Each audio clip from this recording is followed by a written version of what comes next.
إن الحمد لله نحمده ونستعينه ونستغفره ونعوذ بالله من شرور أنفسنا ومن سيئات أعمالنا من يهدي الله فلا مضل له ومن يضلل فلا هادي له وأشهد أن لا إله إلا الله وحده لا شريك له وأشهد أن محمدا عبده ورسوله أما بعد فإن أحسن الكلام كلام الله وخير الهدي هدي محمد صلى الله عليه وآله وسلم وشر الأمور محدثاتها وكل محدثة بدعة وكل بدعة ضلالة وكل ضلالة في النار.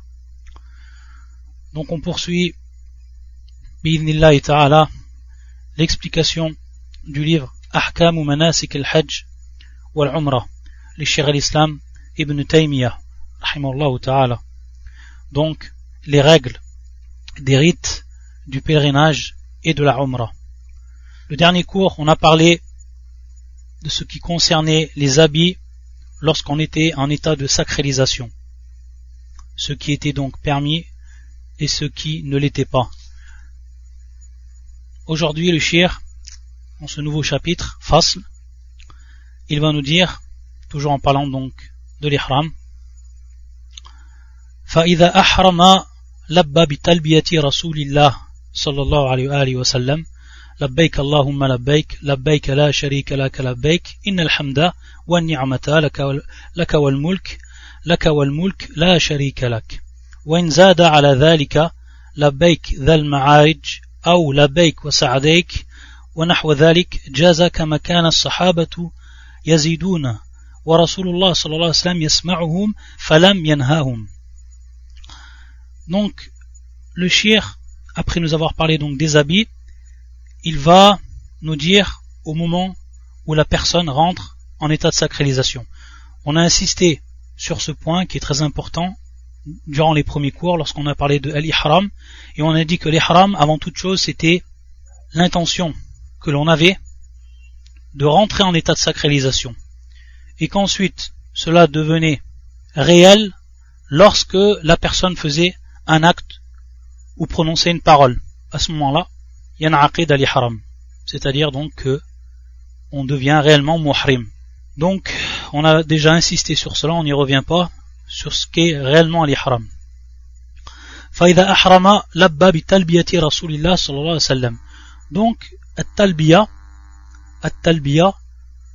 et on va voir, il va nous expliquer ensuite un peu plus loin ce qu'est réellement le sens du terme talbiya et de ce que l'on prononce. Donc il nous dit, la talbiya de l'envoyé d'Allah sallallahu alayhi wa sallam, c'était la suivante.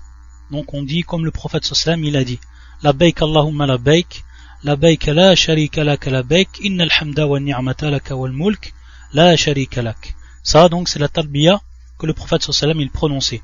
Et c'est celle donc qu'on dit une fois donc qu'on a été en état d'ihram et qu'on commence donc à prononcer. Et il nous dit le cheikh وَإِنْ زَادَ عَلَى ذَلِكَ, c'est-à-dire si on dit des choses en plus de cette talbiya, comme à titre d'exemple labbaik dhal ma'arij, ou alors qu'on dit également labbaik wa sa'daik, et ce qui va dans ce sens, il nous dit que cela également est permis. Jaza. Est-ce qu'on a une preuve par rapport à cela? Naam. Le cheikh nous rapporte une preuve et il nous dit que les compagnons ils disaient ces termes en plus de ce qu'a dit le prophète sallallahu alayhi wa sallam, donc la talbiya qu'on vient de prononcer, et que le prophète sallallahu alayhi wa sallam, lorsqu'il les entendait, parce qu'ils étaient près d'eux, ou lui était près d'eux sallallahu alayhi wa sallam, lorsqu'il les entendait dire ces termes en plus de sa propre talbiya, il ne leur disait rien, c'est-à-dire il ne leur interdisait pas de prononcer cela. D'où donc ici la permission de prononcer ces termes en plus de la talbiya qui était prononcée par le prophète sallallahu alayhi wa sallam. وكان هو يداوم على تلبيته ويلبي من حين يحرم سواء ركب دابة أو لم يركبها وإن أحرم بعد ذلك جاز والتلبية هي إجابة دعوة الله تعالى لخلقه حين دعاهم إلى حج بيتي على لسان خليله إبراهيم وعليه وسلم. Donc ici il va nous dire le cheikh que le prophète sallallahu alayhi wa sallam il prononçait cette talbiya de manière continue, permanente. Huwa yudawim. Huwa yudawimu. Donc le verbe ici, dawama, a pour sens, il la disait de manière continue. Et il dit, il commençait à prononcer sa talbiya au moment où il devenait muhrim. Min hin yuhrim. Qu'il soit donc sur sa monture ou qu'il ne le soit pas. Dans les deux cas, il disait sa talbiya. Qu'il soit sur sa monture ou qu'il n'y soit pas. C'est-à-dire ici ce qu'on va comprendre de la parole du shir. C'est-à-dire que la personne même, si elle n'est pas au moment où elle va rentrer en état d'ihram, même si elle n'est pas encore rentrée en état d'ihram, il lui est également possible qu'elle dise cette talbiya. C'est le sens, ou c'est ce qu'on comprend ici de la parole du shir.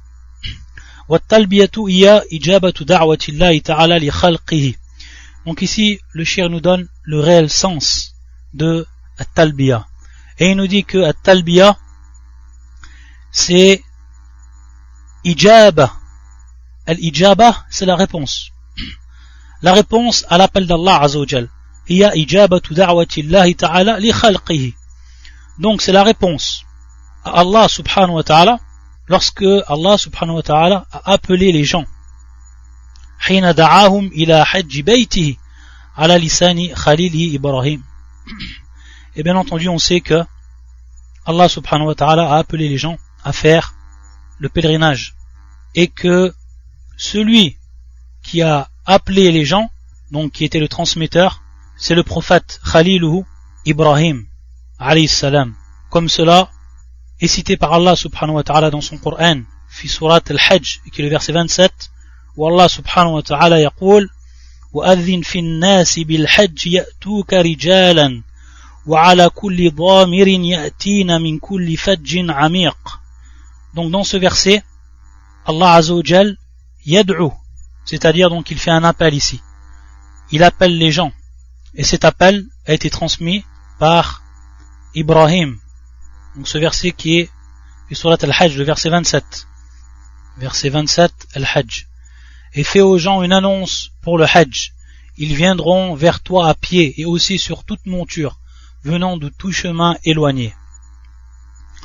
Ensuite le shir il dit وَالْمُلَبِّي وَالْمُسْتَسْلِمُ الْمُنْقَادُ لِغَيْرِهِ كَمَا يُنْقَادُ الَّذِي لُبِّبَ وَأُخِذَ بِلُبَّتِهِ. Donc ici le shir il va nous expliquer toujours le sens de at-talbiya.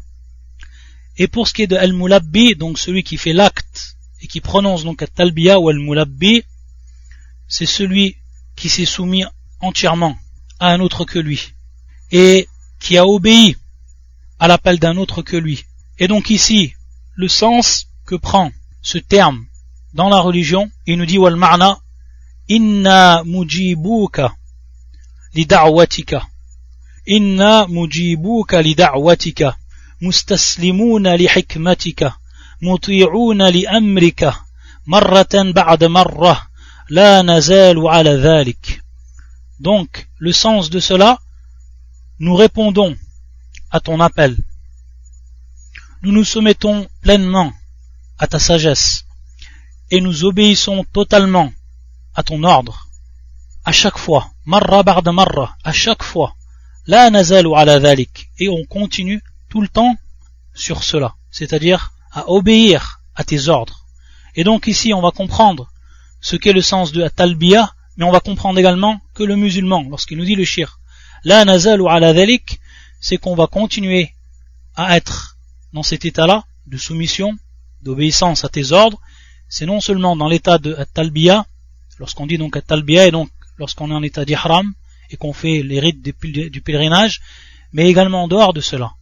Et donc le musulman, celui qui est sincère et celui qui est croyant, il continue même après le hajj, et même avant le hajj, wa mustaslim, wa muti', wa yujibu da'wat Allah. Ça, c'est quelque chose qui est continuel. C'est un état permanent chez le croyant. Et donc, lorsque la personne, elle dit cette talbiya, et que cette talbiya, ces termes qu'il prononce et qu'il répète sans cesse, jusqu'à qu'il va arriver à Mecca, alors comment se fait-il qu'on va voir des musulmans qui sont en train de prononcer cette talbiya et qui font de par leur acte ce qui est totalement contraire à ce qui sort de leur bouche comme parole au moment où ils prononcent cette talbiya, comme les péchés qu'ils font, comme les innovations qu'ils pratiquent, jusqu'à même le shirkiyat, l'associationnisme que font beaucoup de musulmans. Ayadan billah. Donc on va s'apercevoir malheureusement que beaucoup de musulmans, au moment où ils disent la talbiya, ce qu'ils sont en train de dire, ils ne le mettent pas en pratique. Et il y a une totale contradiction entre la parole et l'acte à ce moment-là. Donc lorsqu'on comprend réellement le sens de talbiya, alors le musulman sincère, c'est celui qui essaie de, par sa volonté totale, de la mettre en pratique, de s'y vouer totalement. Et par cela, la talbiya, elle prend tout son sens. Il nous dit وَالتَّلْبِيَةُ شِعَارُ الْحَجِّ فَأَفْضَلُ الْحَجِّ الْعَجُّ وَالثَّجُّ وَالتَّلْبِيَةُ شِعَارُ الْحَجِّ. Et donc la talbiya, ce que l'on prononce, labbaik Allahumma labbaik, labbaik la sharika lak labbaik, innal hamda wan ni'mata lak wal mulk la sharika lak, cette talbiya, c'est l'emblème même du pèlerinage. Shi'arul hajj, l'emblème même du pèlerinage. Fa'afdalul hajj, le meilleur donc du hajj, c'est al-hajju, bil-ayn, al-ayn wal-jim, al-hajju wal-thajju, al-tha wal-jim, al-hajju wal-thajju. Fal-hajju, raf'u sawt bit-talbiya. Donc, le terme ici, al-hajju, qui nous l'explique lui-même le shir, c'est élever sa voix lorsqu'on prononce la talbiya. Et cette parole qui nous dit, le shir, c'est tout simplement tiré d'un hadith qui est authentique. Hadithun sahih, akhrajahu l'imam al-Tirmidhi fi sunanihi, wa ibn Majah kadhalik fi sunanihi, wa ad-Darimi ayda, min hadith Abi Bakr as-Siddiq, min hadith Abi Bakr as-Siddiq. Anna an-Nabi sallallahu alayhi wa sallam su'ila ayyul hajj afdal. Donc ce hadith qui nous est rapporté par Abu Bakr as-Siddiq, qui nous rapporte que le prophète sallallahu alayhi wa sallam a été interrogé, quel est le pèlerinage, le meilleur pèlerinage? Et il a répondu le prophète sallallahu alayhi wa sallam, al-hajju wa-thajju. Et pour ce qui est donc al-thajj, après avoir expliqué al-hajj, al-thajj wa iraqatu dima'il hadi, c'est tout simplement lorsqu'on effuse le sang du mouton, al-hadi, donc du sacrifice. Donc lorsqu'on l'égorge et que le sang donc coule à ce moment-là, ça c'est ce qu'on appelle al-thajj. Donc bien entendu, c'est ce terme qui est voulu par al-thajj. Donc al-hajj ou al-thajj, c'est ce qui est le meilleur du pèlerinage. Il nous dit وَلِهَذَا يُسْتَحَبُّ رَفْعُ الصَّوْتُ بِهَا لِلرِّجَالِ أو لِلرَّجُلِ. Donc ici, le shir nous dit toujours pour ce qui est du sujet de At-Talbiya, il nous dit qu'il est préférable pour l'homme qu'il élève sa voix. Pour ce qui est donc At-Thajj. Pour ce qui est de la femme, elle l'élève, mais de quelle façon? Uniquement de manière à ce que celle qui est près d'elle, la femme qui est près d'elle, l'entende. Donc on va voir, c'est lorsqu'on dit élever la voix ici, c'est en réalité la prononcer jusqu'à que la personne qui est proche de nous l'entende, pour le cas de la femme, contrairement donc à l'homme. Et bien entendu ici, c'est pour éviter la fitna, en présence donc des hommes étrangers, et lorsqu'ils entendraient les voix des femmes, ce serait une fitna pour eux. Donc pour éviter cela, la femme, elle prononce la talbiya, de façon à ce que celle qui est à côté d'elle, elle puisse l'entendre, de cette manière. Ça c'est pour elle, l'ossement de la voix. C'est ce qu'on comprend de l'ossement de la voix, dans son cas, elle, de la femme. Par contre, pour ce qui est de l'homme, il lève à voix haute. Il nous dit le shir également qu'il est préférable, c'est-à-dire qu'il est préférable également de multiplier la prononciation de At-Talbiya lorsqu'il y a des changements d'état. À titre d'exemple, ou alors des changements de situation, ou des changements de conditions. À titre d'exemple, lorsqu'on finit nos prières, à la fin des prières. Adbar salawat. Ou également, idha sa'ida nashazan, c'est-à-dire si la personne, elle monte, elle s'élève. Aou habata wadiyan, c'est-à-dire donc si elle descend dans une vallée. Donc au moment où elle monte ou au moment où elle descend. Aou sami'a mulabbiyan, ou alors qu'elle entend également une personne qui dit at-talbiya, alors à ce moment-là elle l'a dit elle aussi. Aou aqbala al-layla wan nahar, ou alors au moment où rentre la nuit, où la nuit nous couvre, ou alors lorsque la journée commence, ou alors au moment où on rencontre des amis. Et également il nous dit le shir, وَكَذَلِكَ إِذَا فَعَلَ مَا نُهِيَ عَنْهُ, et de même si on voit donc une personne qui fait ce qui est interdit, qui fait un mal, également à ce moment-là on dit at-talbiya. وَقَدْ رُوِيَ أَنَّهُ مَنْ لَبَّى حَتَّى تَغْرَبَ الشَّمْسِ فَقَدْ أَمْسَى مَغْفُورًا لَهُ. Ici le shir nous dit qu'il a été rapporté du prophète. Ici ruwiya, c'est-à-dire que le shir la yajzim bisihha. Lorsqu'il dit le terme ruwiya, c'est un terme qui est important ici, ruwiya, il va dire il a été rapporté du prophète sallallahu. Il a été rapporté du prophète sallallahu. Mais ici entre parenthèses, le shir ne va pas affirmer l'authenticité de cela, ou également la renier. C'est ce qu'on comprend du terme وَقَدْ رُوِيَ أَنَّهُ مَنْ لَبَّى حَتَّى تَغْرَبَ الشَّمْسِ فَقَدْ أَمْسَى مَغْفُورًا لَهُ. Et tout simplement parce que le hadith auquel il fait allusion, le shir, c'est un hadith qui est en réalité da'if. Hadith rapporté par Ibn Majah, min hadith Jabir, radiyallahu ta'ala anhu, où le prophète sallallahu alayhi wa sallam a dit Ma min muhrim yadhi lillahi yulabbi hatta taghibu shams illa ghabat bidhunubihi fa'ada kama waladathu ummuh. Donc, l'avd de ce hadith, il n'y a pas parmi celui qui est en état de sacralisation et qui yulabbi, c'est-à-dire donc qu'il dit at-talbiya jusqu'à que le soleil se couche, alors à ce moment-là, qu'est-ce qui va se passer pour cette personne? Alors vont disparaître ses péchés comme ont disparu le soleil. Il va retourner dans l'état le jour où sa mère l'a enfanté. Ce hadith il est da'if. Da'afa l'imam al-Albani rahmatullah alayh fi silsilat al-ahadith al-da'ifa, et d'autres savants également. Ala kulli hal, ici le shir a dit qad ruwiya falam yajzim bisihha. وإن داعى عقيب التلبية وصلى على النبي صلى الله عليه وسلم وسأل الله رضوانه والجنة واستعاذ برحمته من سخطه والنار فحسن. وإن دعا عقيب التلبية وصلى على النبي صلى الله عليه وآله وسلم. Et si donc, après qu'il lit le talbiya, il fait des du'as, il invoque Allah Azza wa Jal. Et également, qu'il prie sur le prophète sallallahu alayhi wa sallam, wa sa'ala Allah ridwanahu wal jannata, et qu'il demande à Allah subhanahu wa ta'ala sa satisfaction et le paradis, wasta'adha bi rahmatihi min sakhatihi wan nar fa hasan, et donc qu'il se protège également, qu'il demande la protection de par la miséricorde d'Allah subhanahu wa ta'ala de sa colère et du feu, alors c'est quelque chose qui est bien, fa hasan.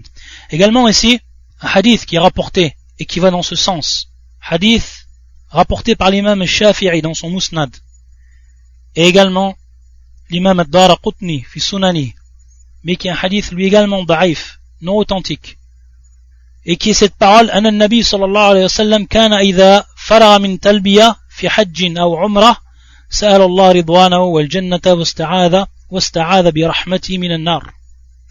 Donc c'est un hadith qui est non authentique. Mais ici, à la kulli hal, le shir, lorsque cela rentre dans les invocations de façon générale, il voit que c'est acceptable de le dire et qu'il n'y a pas de mal à cela. Donc, c'est ce que nous informe ici le shir. Pour ce qui est de at-talbiya. Ensuite, fasl. Donc, le shir, il va continuer, toujours donc, lorsque la personne, elle a fait son ihram, et qu'ensuite donc, yulabbi, le shir va nous parler à ce moment-là de certaines règles également qui sont en relation avec l'ihram. Al-ihram, yaqul, wa mimma yunha anhu al-muhrim, donc ce qui est interdit pour le muhrim, celui qui est en état de sacralisation. أن يتطيب بعد الإحرام في بدنه أو ثيابه أو يتعمد لشم الطيب. Donc ce qui est interdit pour le muhrim, c'est qu'il se parfume après qu'il ait été en état d'ihram, بعد الإحرام, qu'il se parfume dans son corps et sur ses habits. Dans son corps ou dans ses habits. Bien entendu, c'est une fois qu'il est muhrim. On a vu avant l'ihram que cela était permis. Donc lorsqu'il devient muhrim, il lui est interdit d'utiliser le parfum, que ce soit pour ses vêtements ou que ce soit pour son corps. Et également qu'il sente volontairement le parfum. Qu'il sente volontairement le parfum. Également cela lui est interdit. وأما الدهن في رأسه أو بدنه بالزيت والسمن ونحوه إذا لم يكن فيه طيب ففيه نزاع مشهور وترك أولى. Donc ensuite il va nous parler pour ce qui est de certaines graisses qu'on utilise ou des huiles, des graisses, des huiles qu'on utilise pour les cheveux ou alors qu'on utilise pour le corps. Il dit le cheikh, si bien entendu cela ne comprend ou ne contient aucun parfum, alors il dit qu'il y a une divergence des savants qui est connue, une divergence connue. Niza'un mashhur. Et il nous dit le mieux c'est de délaisser. Dans ce cas-là, le mieux c'est de délaisser. Wa tarku awla. Le mieux c'est de délaisser donc tout ce qui rentre dans ces choses-là.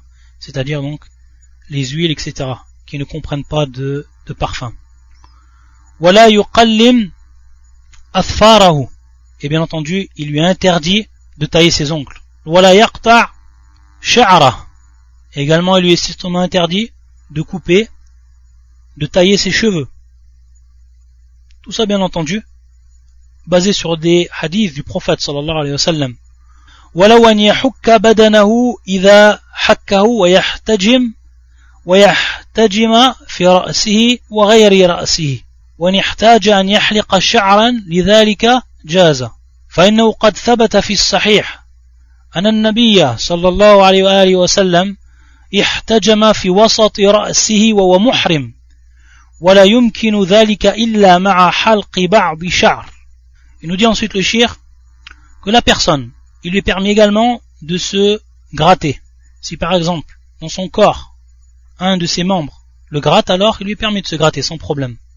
Il lui est également permis donc de pratiquer ce qu'on appelle le hijama, yahtajim, de pratiquer le hijama, donc la saignée, sur sa tête et également en dehors de sa tête.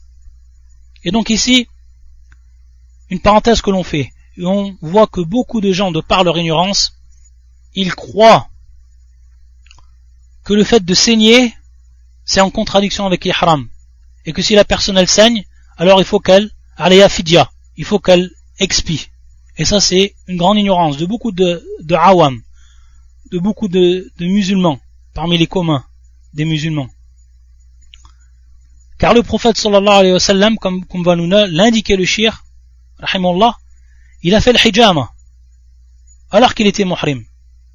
Il a pratiqué, on a pratiqué sur lui le hijama, alors qu'il était en état d'ihram. Et bien entendu, le hijama c'est la saignée, on sait bien entendu que le sang il coule.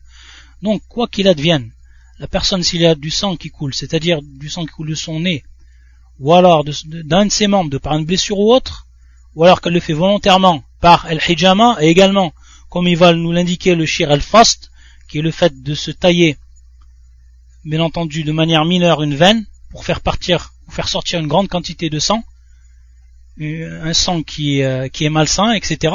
Tout cela est permis, alors que la personne elle est muhrim. Il n'y a rien qui interdit cela, bien au contraire. Donc qu'il fasse la hijama sur sa tête, ou à l'endroit de sa tête ou autre, dans son corps, tout cela est permis. Et il nous dit même, c'est-à-dire donc, même si il doit tailler ou couper de ses cheveux, ou raser de ses poils, pour pouvoir pratiquer le hijama, et ben cela est permis durant l'ihram. Et qu'en est-il pour ce qui est des preuves? Il va nous dire فَإِنَّهُ قَدْ ثَبَتَ فِي الصَّحِيحِ أَنَّ النَّبِيَّ صلى الله عليه وسلم يحتجم في وسط رأسه وهو محرم. إنعم. C'est-à-dire que le prophète sallallahu alayhi wa sallam, comme cela est rapporté dans le sahih de l'imam al-Bukhari, et également le sahih de l'imam Muslim, muttafaqun alayh, من حديث ابن بحينة رضي الله تعالى عنه أن النبي صلى الله عليه وسلم احتجم بطريق مكة وهو محرم وسط رأسه, que le prophète صلى الله عليه وسلم donc on lui a pratiqué sur lui le hijama alors qu'il était en direction de la Mecque, sur la route de la Mecque, et il était en état de sacralisation ou muhrim au milieu de sa tête, et il nous dit le cheikh ولا يمكن ذلك إلا مع حلق بعض الشعر, c'est-à-dire il était obligatoire dans ce cas pour faire le hijama. Alors on sait que le prophète sallam il avait ses cheveux, il est obligé dans ce cas-là qu'il coupe de ses cheveux, qu'il rase de ses cheveux pour pouvoir pratiquer donc cette hijama. Donc c'est pour ça, donc ici on a la preuve que cela est permis en cas de besoin pour ce qui est de l'hijama. وكذلك إذا اغتسل وسقط شيء من شعره بذلك لم يضره وإن تيقن أنه قطع بالغسل ويفتسد إذا احتاج إلى ذلك ولو أن يغتسل من الجنابة بالاتفاق وكذلك لغير الجنابة ولا ينكح المحرم ولا يخطب. Également, pour ce qui n'est pas considéré comme un mal, lorsqu'on est en état d'ihram, lorsque la personne elle se lave et qu'il tombe de ses cheveux au moment où elle se lave, il nous dit cela n'a aucun préjudice sur l'ihram, et même s'il est sûr que cela est tombé à cause du ghusl. وإن تيقن أنه قطع بالغسل. نعم. ويفتسد, donc ويفتسد ça vient de al-fasd, et qui est ici le fait وشق العرق, le fait donc de se, comme on a dit, de se tailler de manière minime une veine pour faire sortir une grande quantité de sang, ad-dam al-fasid, du sang donc qui est impur. إذا احتاج إلى ذلك, s'il a besoin de cela. Tout cela donc c'est permis durant l'ihram. Et également ولو أن يغتسل من الجنابة بالاتفاق, c'est-à-dire que s'il est en état de janaba, donc il y a eu bien entendu une éjaculation, bien entendu ici dans le cas involontaire, lors par exemple d'un songe, alors à ce moment-là il lui est permis de se laver de al-janaba bil ittifaq, c'est-à-dire donc tous les savants sont d'accord sur cela. Et de même pour ce qui est en dehors de al-janaba, donc lorsqu'on est en état d'impureté majeure, il lui est également permis de se laver, que ce soit pour se refroidir en état de chaleur, ou alors tout simplement pour se rincer son corps, etc. Ensuite, wala yankih al-muhrim wala yakhtub. Cela bien entendu, cette parole même c'est le hadith du prophète sallallahu alayhi wa sallam qui est rapporté par l'imam Muslim dans son authentique, où le prophète sallallahu alayhi wa sallam a interdit à celui qui est en état d'ihram donc de se marier, ou alors de marier quelqu'un, ou alors de demander en mariage. Tout cela c'est interdit pour un muhrim. Wala yastadu saydan bariyan, et il lui est également strictement interdit, lorsqu'il est en état d'ihram, de chasser un gibier qui vit sur la terre ferme.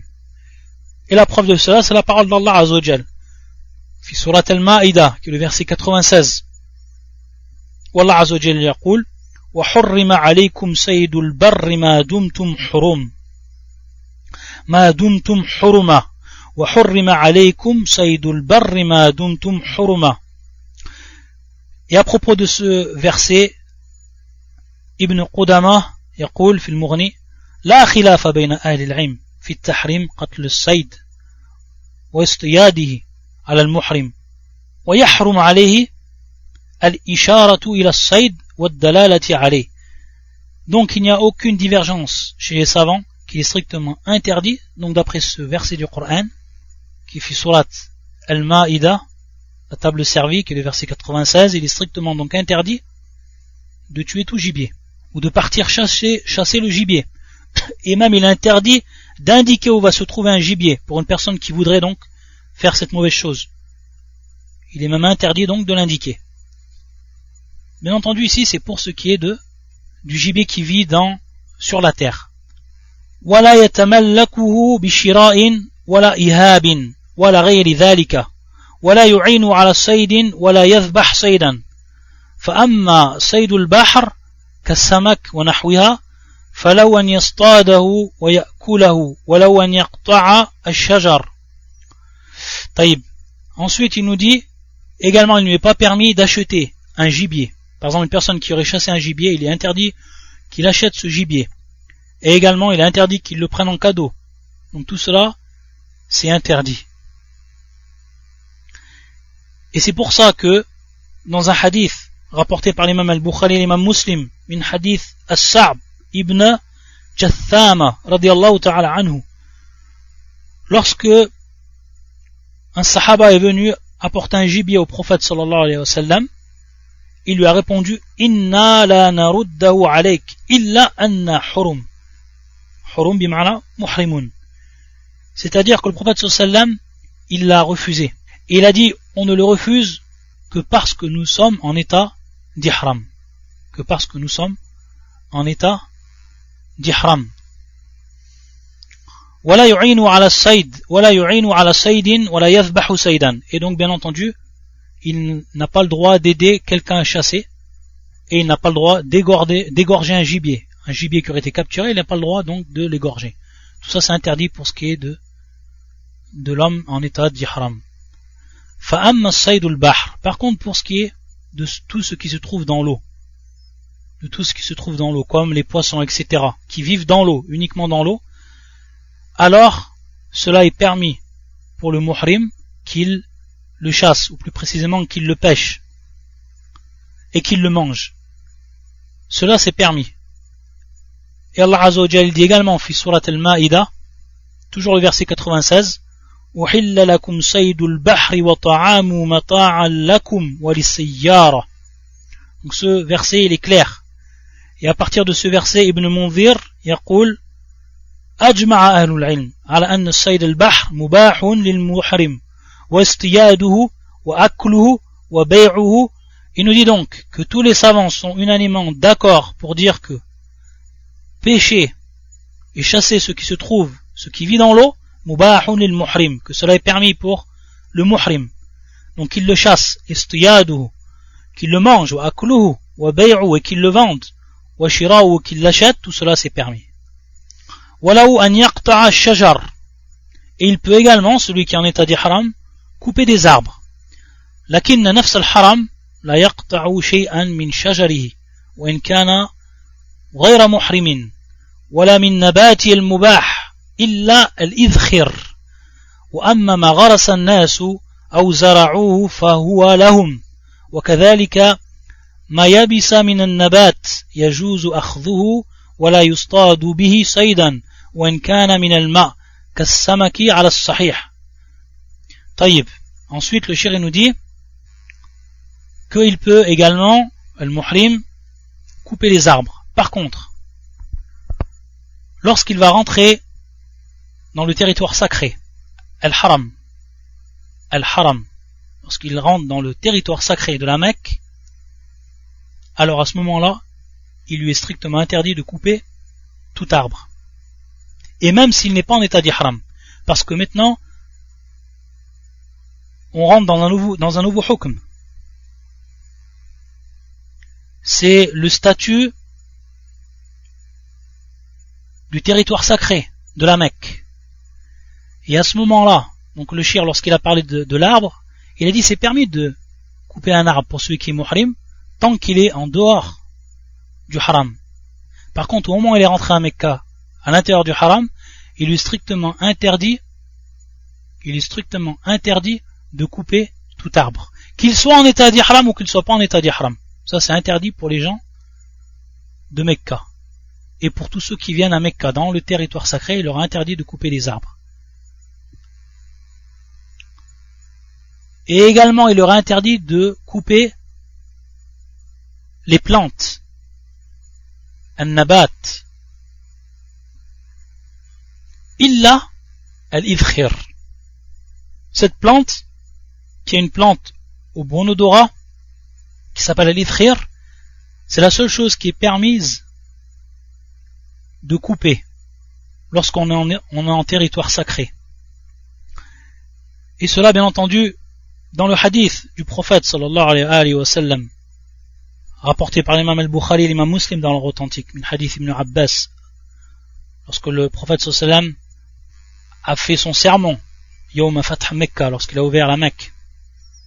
Et dans cela, il est interdit donc, le prophète sallam, de couper tout arbre à Mecca. Et également, en ce qui concerne les plantes. Et donc, Al-Abbas, radiallahu ta'ala anhu, qui était présent, qui a entendu donc le sermon, à la fin, il a dit au prophète sallam, Ya Rasulullah, ô messager d'Allah, illa al-idkhir, fa innahu liqaynihim wa buyutihim. فقال رسول الله صلى الله عليه وسلم فقال رسول الله صلى الله عليه وسلم إلا الإذخير. Donc il a demandé une exception ici, l'Abbas, pour ce qui est de cette plante. Cette plante donc, qui était utilisée dans les maisons. Il plaçait cette plante dans les maisons, de par son parfum. Également ceux qui l'utilisaient pour placer sur le toit ou sur le toit de leur habitation.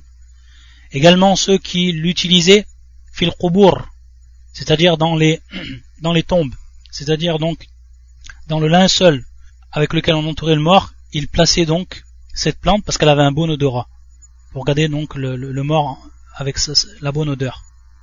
Et donc ils l'utilisaient pour cela. Et lorsque l'Abbas a demandé au prophète sallam cette exception, le prophète sallam, il a dit cette parole, illa al-idkhir, c'est-à-dire l'acceptation de cette exception. C'est la seule chose qui est permise de couper dans le haram. En son état, bien entendu, muhrim ou non muhrim. Al-idkhir, j'ai pas trouvé ce que ça veut dire en langue française, je vais l'écrire. Si on a, d'ici la fin du cours, il nous l'a trouvé. Fajazallahu khair. Yani comme ils le traduisent, ou alors, c'est une plante bien précise, al-idkhir, comme ça. Je l'écris en arabe. Bien entendu, ici, les savants, on pourrait se poser la question, lorsqu'il y a eu cette exception, et que l'Abbas, il a demandé cette exception, et que le prophète sallam il a accepté, les savants ont donné une explication à cette situation. Ils ont dit, soit le prophète sallam il a reçu sur le champ même, au même moment où l'Abbas il a demandé la question, il y a eu une révélation au prophète sallam directement pour autoriser cette exception. Ou alors certains savants ils ont dit que durant la révélation, Allah Azza wa Jal a révélé au prophète sallam que si une personne demandait une exception, alors elle serait acceptée. Ce qu'a fait l'Abbas. Ça également, c'est une autre probabilité que les savants ont citée. Ala kulli hal, al-idkhir, c'est la seule chose qui est permise. Ensuite, il nous dit le shir, wa amma ma gharasa an-nas aw zara'uhu fa huwa lahum. C'est-à-dire, ce que les gens, ils ont planté, ce qu'ils ont cultivé, alors c'est à eux, c'est pour eux. Taïb, c'est-à-dire donc, quelque chose qui n'était pas présent à la base, sur la terre sacrée, de la Mecque, sur le territoire sacré, et que la personne, elle fait pousser d'elle-même. Qu'elle achète des graines, qu'elle fait pousser, qu'elle cultive, etc. Alors à ce moment-là, bien entendu, c'est permis qu'elle le ramasse. Parce que ça appartient à elle. Donc c'était pas déjà présent sur le territoire sacré. Ça également, c'est ce qui sort de ce hukm-là. وكذلك ما يبس من النبات يجوز أخذه ولا يصطاد به صيدا وإن كان من الماء كالسمك على الصحيح. De même, donc on est toujours dans le cas où on est dans le territoire sacré. On est dans le territoire sacré. Alors dans ce cas, parce qu'on est dans le territoire sacré, il est permis de prendre ce qui a desséché parmi les plantes. Donc la plante qui a desséché, qui a fané, alors il est à ce moment-là permis de la prendre. Ça rentre pas donc dans ce qui est interdit. C'est encore ici, c'est une exception. Cette exception, bien entendu, elle est générale. C'est pour tout ce qui est sec, pour tout ce qui est desséché. À ce moment-là, il est permis de le prendre.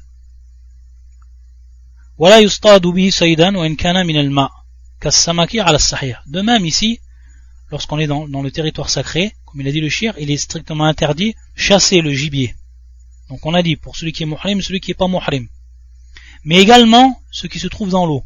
Par exemple, s'il y a des poissons qui se trouvent dans une rivière, ou alors qui se trouvent dans un autre endroit, dans de l'eau, alors il est également ici interdit. Ala sahih, c'est-à-dire la parole la plus authentique. Donc on comprend qu'il y a divergence. La parole qui est plus authentique, c'est que même les poissons qui se trouvent dans des rivières ou autres, dans le territoire sacré, il est interdit de les pêcher. Bien entendu, pour ce qui est du muhrim et de ceux qui pas en état d'ihram. بل ولا ينفر صيده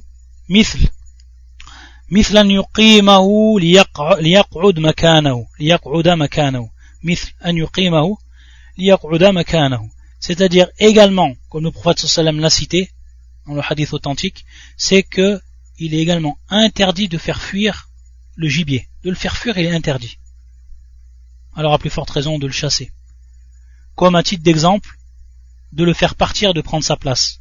Par exemple, un animal qui a une place, qui se trouve à une place, de le faire partir, de le faire fuir et de prendre sa place. C'est également strictement interdit lorsqu'on est en territoire sacré.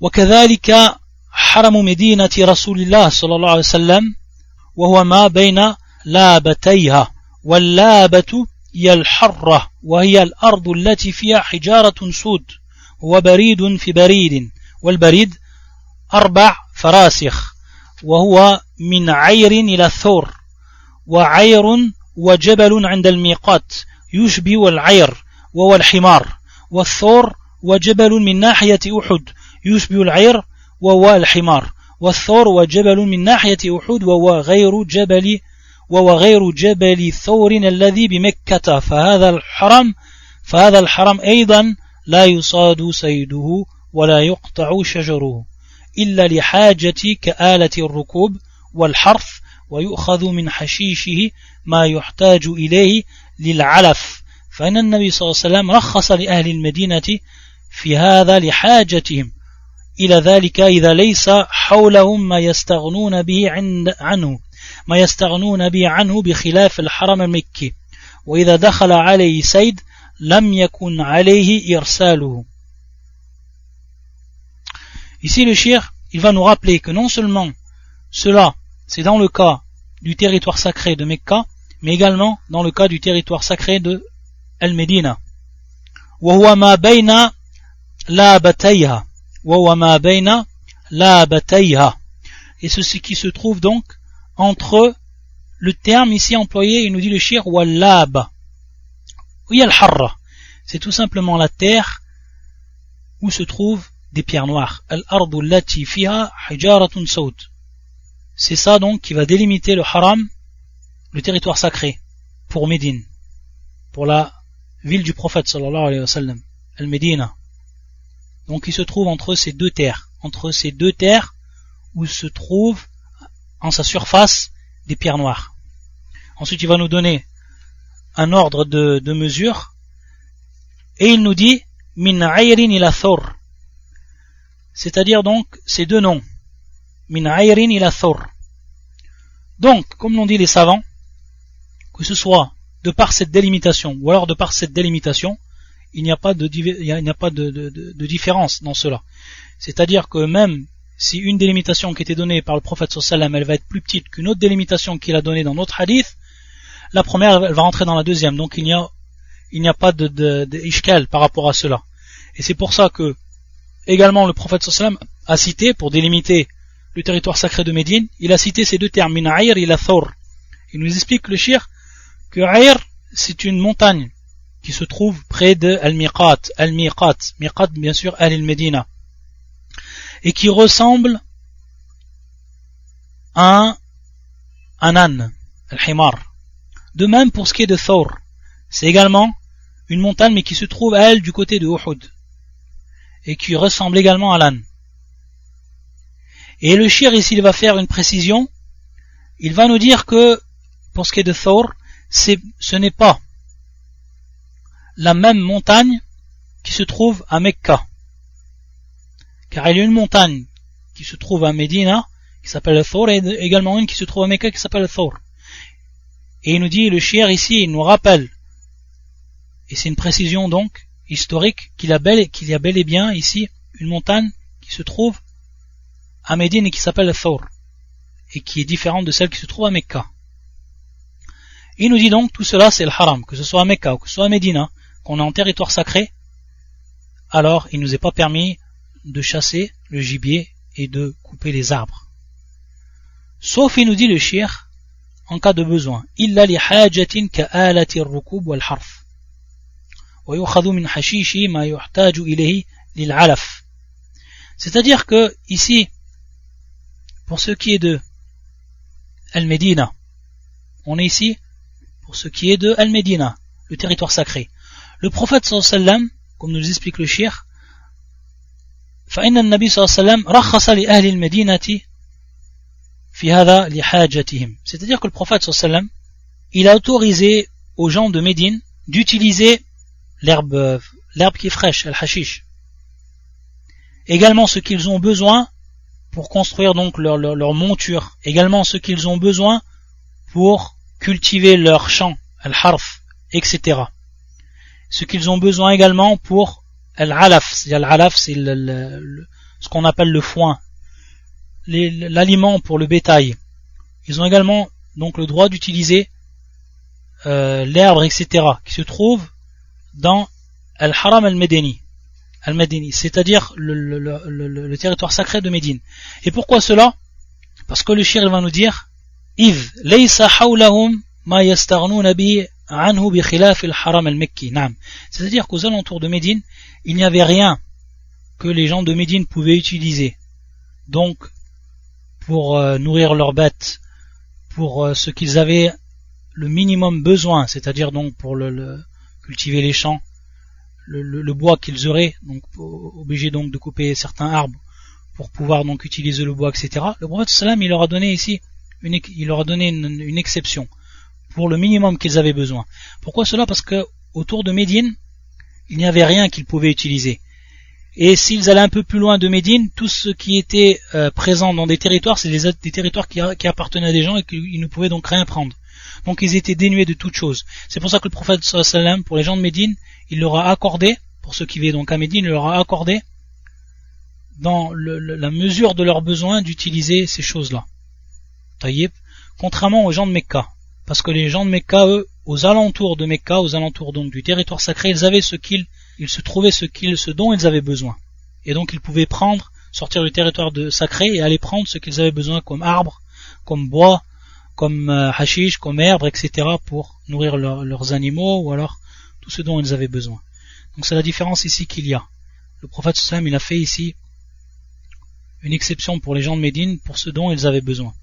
Ensuite le cheikh il dit وَلَيْسَ فِي الدُّنْيَا حَرَمٌ لَا بَيْتَ الْمَقْدِسِ وَلَا غَيْرَهُ إِلَّا هَذَيْنِ الْحَرَمَيْنِ ولا يسمى غيرهما حرما كما يسمى الجهال فيقولون حرم المقدس وحرم الخليل فإن هذين وغيرهما ليس بحرم باتفاق المسلمين والحرم المجمع عليه حرم مكة وأما المدينة فلا حرم أيضا عند الجمهور كما استفاضت بذلك الأحاديث عن النبي صلى الله عليه وسلم. Le cheikh il fait tout simplement ici une parenthèse, et on va finir par cela. Il dit que, pour ce qui est de l'Haram, il y a uniquement deux territoires sacrés, celui de Mecca et celui de Al-Médina. Pour ce qui est de Mecca, bien entendu,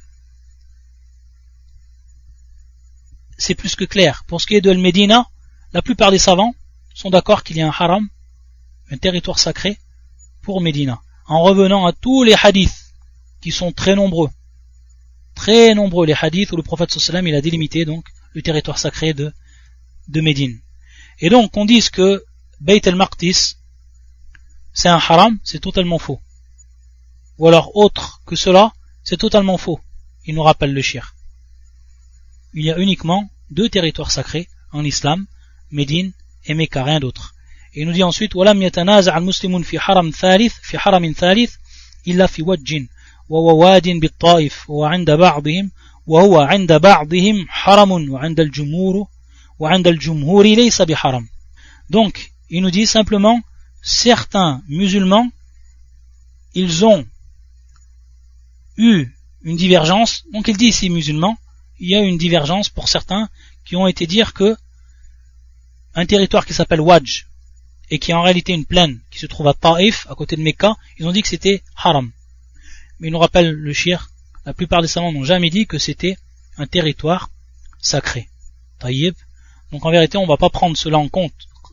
Et plus précisément, lorsque le shir nous a dit qu'il n'y avait pas d'autres haram que les deux harams qui ont été cités, Médina et Mecca, il nous a dit bil ittifaq. Donc on voit ici que lorsque les savants sont unanimes pour cela, et qu'il peut y avoir une divergence de la part d'un ou d'autres de certains, cela n'est pas pris en compte. Et donc, c'est ce qui est le plus sûr et le plus fort. Taïb.